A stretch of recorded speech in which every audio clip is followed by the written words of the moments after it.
Sorry, no, I just got to stretch that. You stretch. You do what you gotta do. Hi everyone, I'm Savana. This is Alice. I'm Alice. We're doing nutrition dietetics, and yeah, we're going to talk about week 9, which was gender, food, and body image, and talking all about the differences that exist between females and males, which is apparently a lot.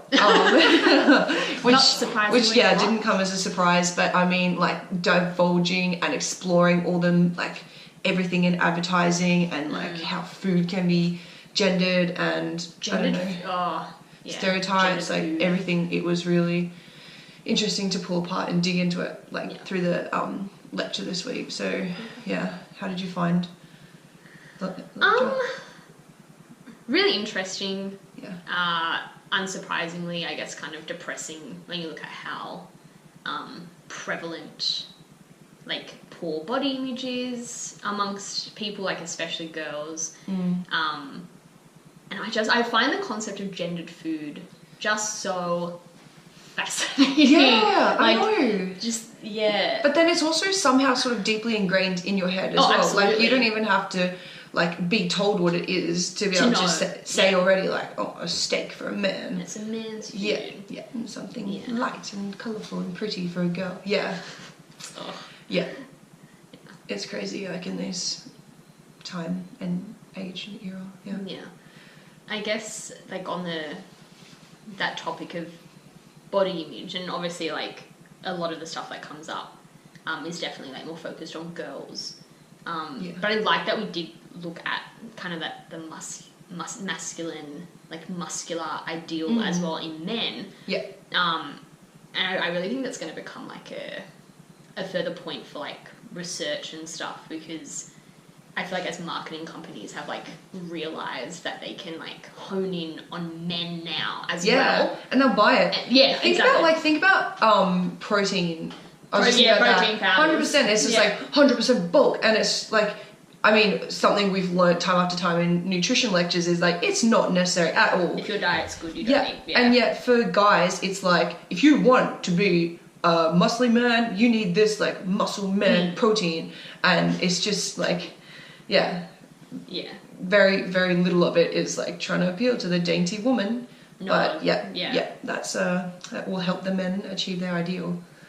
And you'll spend money doing it too, which is what marketing companies want. Yeah, exactly. Here's the problem that you didn't know existed. Until we made it a problem. Let us fix it for you. Yeah, exactly. But, like, I think I was reflecting upon this, and it's so interesting, like, in my sociological essay I was talking about, like, the different body ideals between men and women, but then I sort of applied it to race as well. And what did you apply? Like, you did? I also broke mine down to sexual orientation as well. Oh, that would be so interesting. Really interesting. Yeah. Do you want me to go first, or do you want to go first? Oh, no, go for it. All right. And then I'll... And then we jump in. Yeah. We both did the obesity stigmatization topic, obviously. The approach I took was looking at obesity and gender, and then sexuality, because you're actually seeing differences in the way members of the queer community stigmatized each other, especially when it came to, like, romantic relationships. The big thing that came up was, like, body image. And so like, a bunch of studies found that gay men actually have, like, much lower body image and self-esteem than straight men do.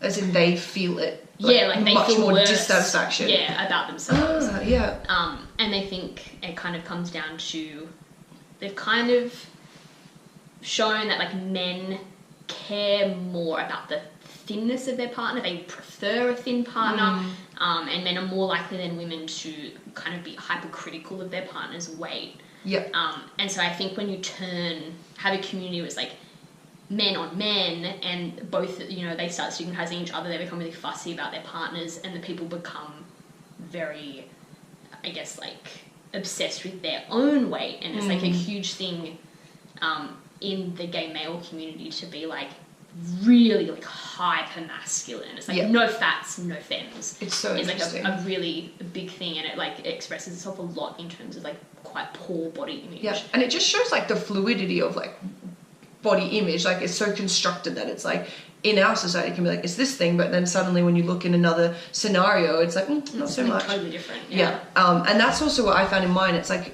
you know, in the lectures talking so much about like the white woman, and there's like this ideal for her, and like it's like, you know, you're gonna be thin and slender and healthy, and then that therefore makes you like virtuous and you know, and probably lots of friends. And in my essay I found that as well. Like I found that white women compared, because I'll reference the references in the caption, but basically it compared the internalization of body image stereotypes in society of black men and women and black men and white men and women, and basically just found like white men and women compared to the same cohort just found it so like internalized and felt so much more dissatisfied with their bodies compared to black. And so it's like, you know, in our society we have this constant, like the media and advertising pushing this thin ideal on us, and because then the media is so white as well, it's very targeted exactly on white people. yeah, and in TV shows and stuff. But then like these studies found that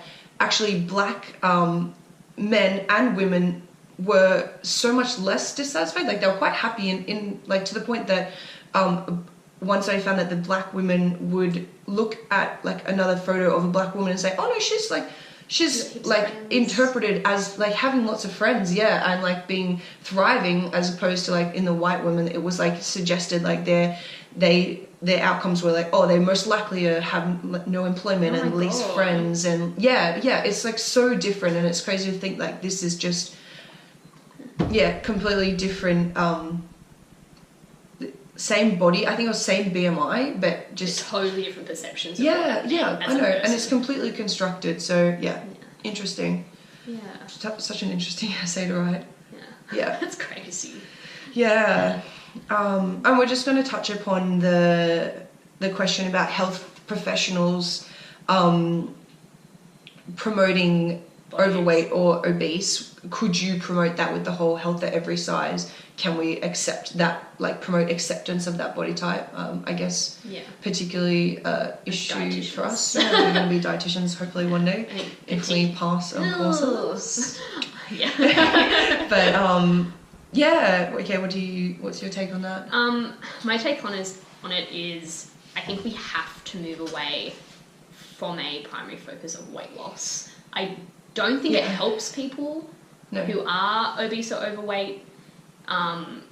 And I think our job shouldn't be lose weight to be healthy, because we know that the science doesn't necessarily correlate with massive weight loss and improved health. You can have great improvements in terms of your disease risk without actually losing much body weight. It's like you can lose a lot of like visceral fat but not actually lose a lot of body weight.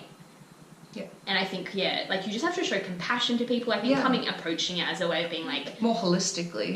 Like, and not being like, oh... Like, I mean, for them already, I'm sure they're struggling with, like, all the, like, society's reasons why they think and there's they so should many lose weight. Reasons that people become overweight or obese. And it's such a complex thing. That you can't just be like, just eat less, exercise more. It doesn't work for anyone. I like our jobs are going to have to be about being like, the best way that you can help yourself is not by hating yourself. And I worry that promoting, if the push is on weight loss, that's what it's saying. It's like you can't be happy at this size. I think that's totally the wrong approach. Exactly.